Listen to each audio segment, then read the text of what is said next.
गोवर्धन मठ पर मुख्यमंत्री घोषणा को स्वागत।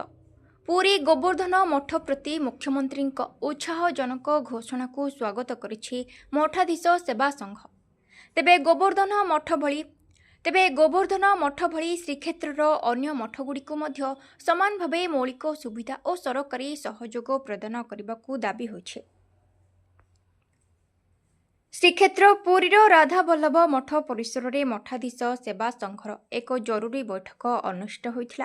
बैठक में श्रीक्षेत्रर मठगुड़िक प्रति सरकार आभिमुख्य नहीं आलोचना होइथिला। विशेषकर गोवर्धन मठ प्रति मुख्यमंत्री उत्साहवर्धक घोषणा पुरीर अन्य मठगुड़िक मध्य नूतन आशा संचार करुथिबा मठाधीश माने कहिसंते।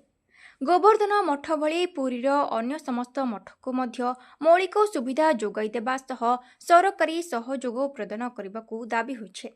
मठाधीश माने कहिसंते व्यक्तिगत आनुगत्य अपेक्षा सबका विकासर धारणा को गुरुत्व दियाजिबा आवश्यक।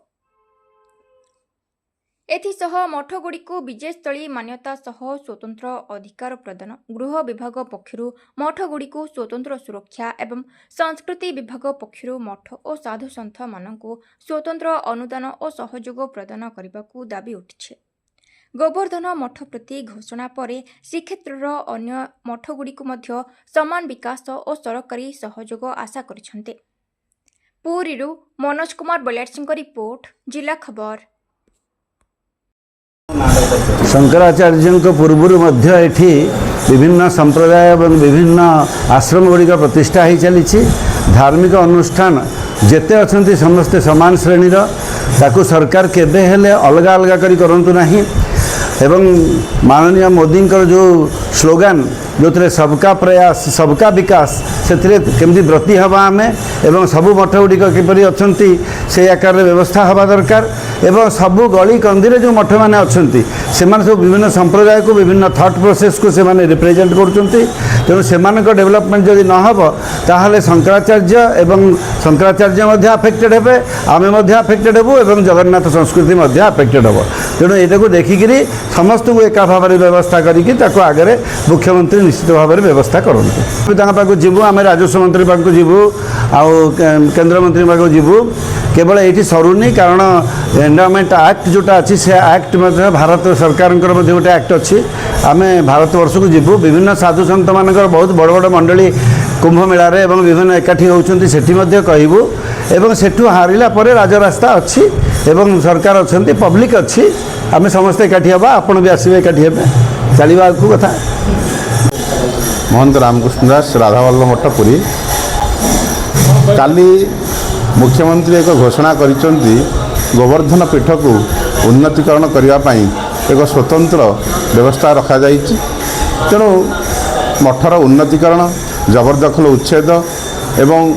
समुद्र आरतीर स्थान को उन्नतीकरण ये सब जो जिनिस घोषणा होती निश्चित भाव में आमर श्रीक्षेत्र मठाधीश सेवा संघ तरफ स्वागत करुँ मुख्यमंत्री घोषणा को। प्रकृति में शंकराचार्य आगमन जेपरी भाव होता अन्य आचार्य मान श्रीक्षेत्र को से भाव में आगमन होता जेपरी निम्बाचार्य सेहीपरि भाव रामानुजाचार्य माधवाचार्य विष्णुस्वामी चैतन्य नानक कबीर समस्ते आसुच्चंती महाप्रभुंकर एक पवित्र क्षेत्र को गोटे गोटे आस्थान से तैयारी करिसेंती। तेणु प्रत्येक मठ होउछि गोटे हिंदू धर्म गोटे गोटे मूल केन्द्र। तेणु जेपरी भाव में शंकराचार्य मठ प्रति मुख्यमंत्री राज्य सरकार जो भाव में संवेदनशील रही से प्रत्येक मठ प्रति रहिबार आवश्यकता रही। एवं प्रत्येक मठ से ताहा ही आशा करूँ आम जे प्रत्येक मठ प्रति राज्य सरकार से भाव में संवेदनशील हुंतु एवं समस्त मठर उन्नतीकरण तथा विजयस्थली किपरि भाव में मठ को फेरी पार शंकराचार्य मठ भली आम निवेदन करुँ। जय जगन्नाथ।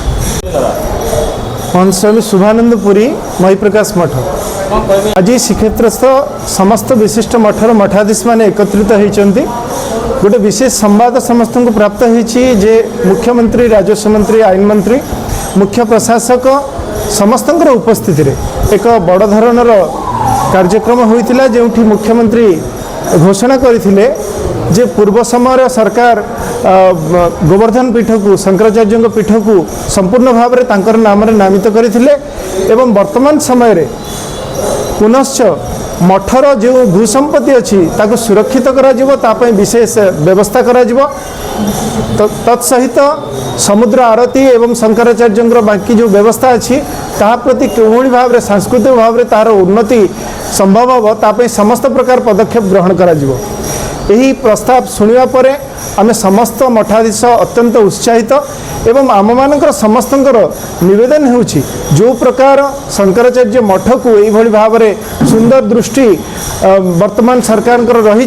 से भाव में अन्य समस्त आचार्य पीठ एवं पुरीस्थ समस्त प्राचीन मठ प्रति से भाई सहृदयता समस्त मन निश्चित भाव में आसो या द्वारा निश्चित भाव में ओडिशार संस्कृति जगन्नाथ संस्कृति ओडिशार अस्मिता निश्चित भाव में तादेह वृद्धि हे ये मठ मंदिर संस्कृति ही जगन्नाथ संस्कृति यह समस्ते आम पढ़ीचे शुणीचे जानीचे हजार हजार वर्ष धरी जो मठ गुड़िक ये श्रीक्षेत्र में अच्छी जगन्नाथ संस्कृतिर प्रचार प्रसार करी आज से